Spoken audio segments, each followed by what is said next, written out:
we are getting ready to make one of my all-time favorite side dishes, cooked apples. Come on, let's go. Holy cow, are these things good. And they go with absolutely everything. I've served them many a time with dinner, with pork chops, with beef, with any type of chicken. But my favorite is to put them on top of some homemade biscuits. You'll thank me for that tip. Y'all are not gonna believe how easy this is.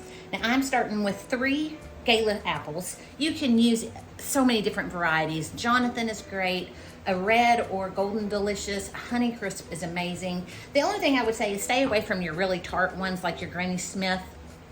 Those apples are just a little too sharp for the flavor that we're going for in our cooked apples. All I'm gonna do is get these peeled, cored, and sliced.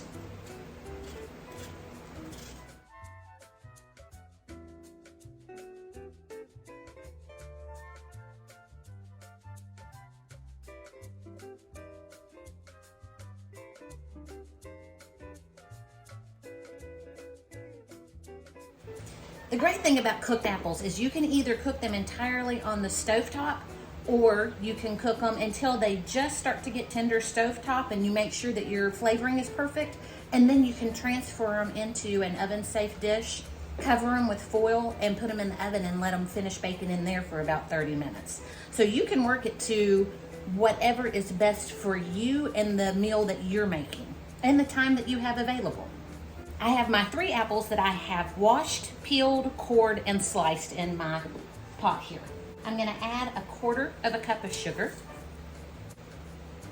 about 2 teaspoons of ground cinnamon,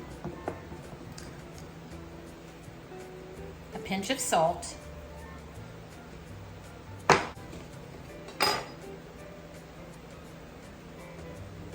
a squeeze of lemon juice, which is probably going to be about 1 teaspoon, a tablespoon of butter, and a 1/4 cup of water. The trick is when you cook this, it will be lid on and over low heat until these apples start releasing their own juices. Then we'll start turning up the heat. We are about 5 minutes in to our cooking. I've got these apples on a low heat. I've got them on number 3 on my stove, so just a little bit above a simmer. And I'm gonna get everybody tossed so that they're coated with the sugar and the cinnamon. That sugar is gonna encourage the apples to start letting out their own juices. I'm gonna put my lid back on here and we'll check back in about 3 to 4 minutes. Now we've got lots of juices that have formed in our pan. I'm gonna turn my heat up now to about a 6 or a 7, a good medium heat. Lid is going right back on again. And I'm gonna give this about 7 or 8 minutes to just do its thing. And we're back. Woo-hoo-hoo, look at that, a bubbling. Now, if I was gonna finish cooking this in the oven, I would have already preheated my oven to 350 degrees. And this is the point that I would be transferring it into an oven-safe dish, covering it with aluminum foil tightly and sticking this bad boy in the oven for about 30 minutes or until they're good and tender. Because I'm gonna finish mine here on the stove top. They're just starting to get a little bit tender. So I am going to actually put my lid back on. I want them a little more tender than this. Take out one of your little apples to let it start cooling so you can double check your seasoning. Make sure you don't need to add any more cinnamon, salt, sugar, lemon. But you can see these are starting to get good and soft. There's still a nice little crunch to the center, which is what I love. I don't like mine to be mush. As soon as I taste this apple and know that my seasonings are correct, we are gonna finish this up. I already know I'm getting ready to burn my mouth. Oh Lord, here we go.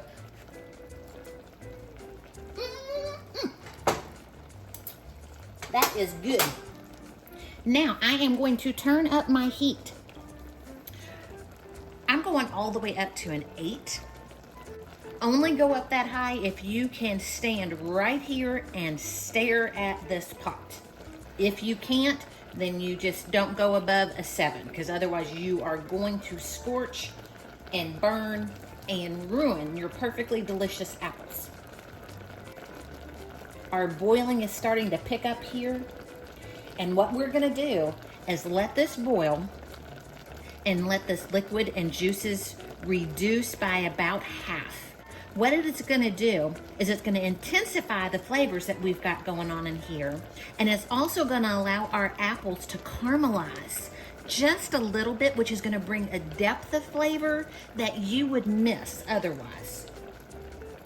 But again, don't hardly blink because it will burn. Our liquid is getting a little bit thicker, and you can see the coloring of my apples is darkening just a bit.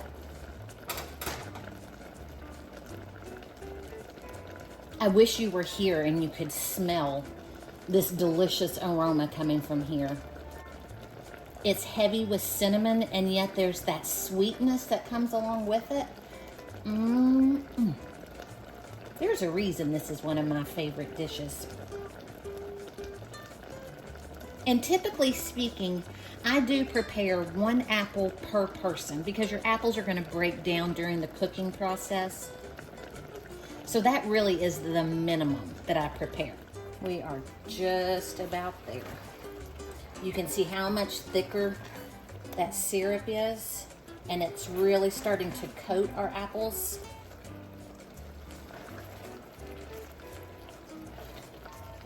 About 1 more minute is all we're gonna do here. You can see how much our liquid's reduced there. And they are just totally coating these apples. Oh, holy cow, these are gonna be good.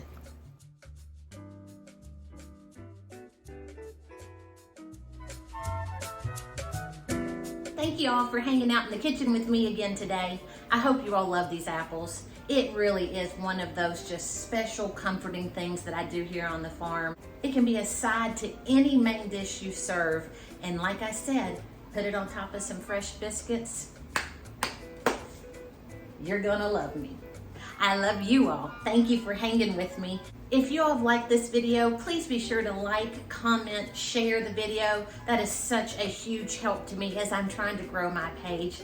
I will see you all in the next video. Bye-bye.